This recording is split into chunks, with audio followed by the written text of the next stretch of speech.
Hey guys, welcome to week 21, and this is the very successful Scorsese week. I'm going to be reviewing Taxi Driver, which is one of Scorsese's most well-known, most praised, and in my opinion, one of the best films ever made.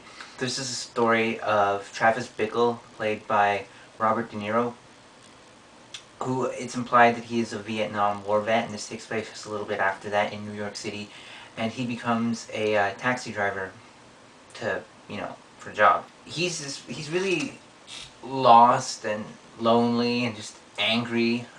He views the world as, specifically the city of New York, as this disgusting, horrible place filled with scum and degenerates. Really, he hates pretty much everything. He's mentally unstable. Really, he ends up developing this interest in a woman named Betsy, who's a campaign volunteer for this New York senator who's running for a presidential nomination.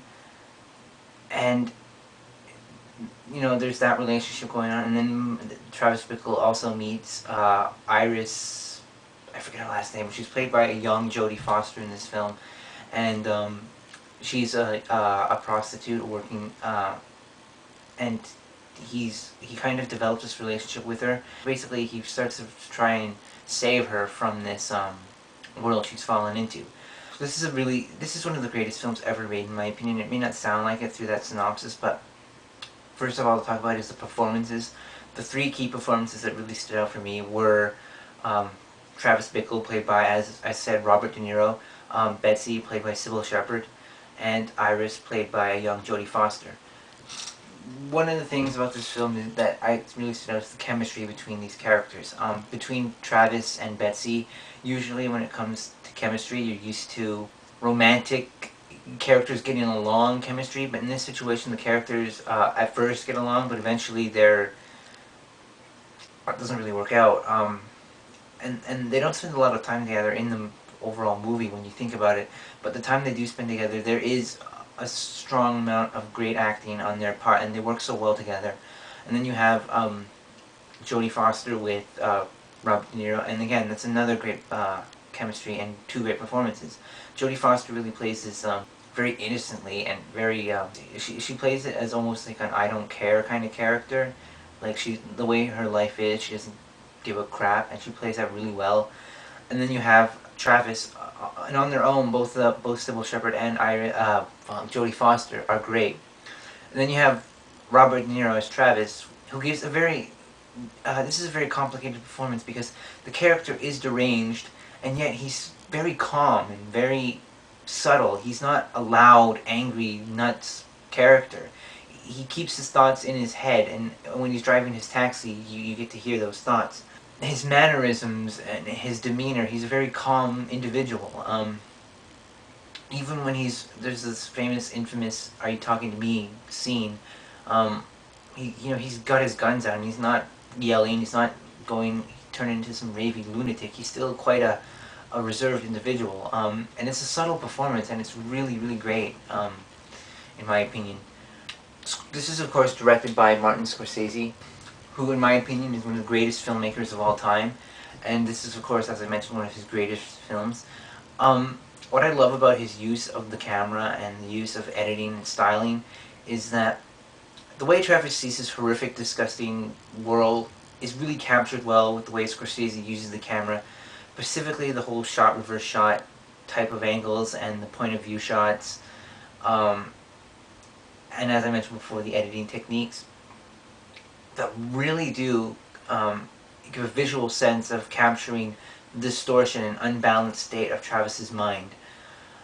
There's a scene in which Travis is speaking, and you get he's turning, you get these random jump cuts, and it almost kind of takes you out of the scene for a little bit there, for a few brief moments, and in a really imaginative way.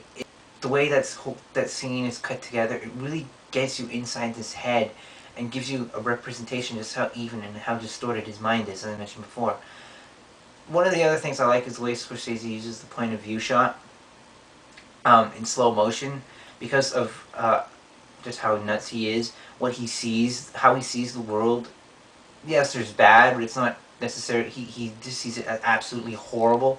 So to use the whole slow motion point of view version of the shot, point of view shot, really gives this hallucination sense that it's not really real, that what he's seeing is just in his head. Scorsese really is one of the first filmmakers to use this type of thing. I know, slow motion in the point of view is used all the time now, but Scorsese really is one of the first, if not the first, to use this, and certainly he used it in a very meaningful and creative manner.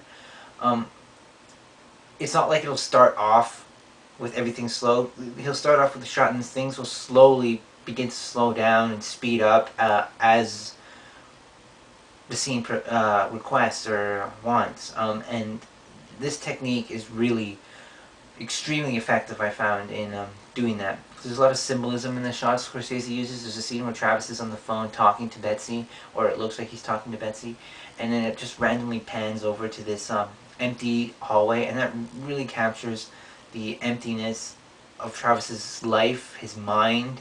As I mentioned, you don't know if he's really on the phone or if he's just really imagining this.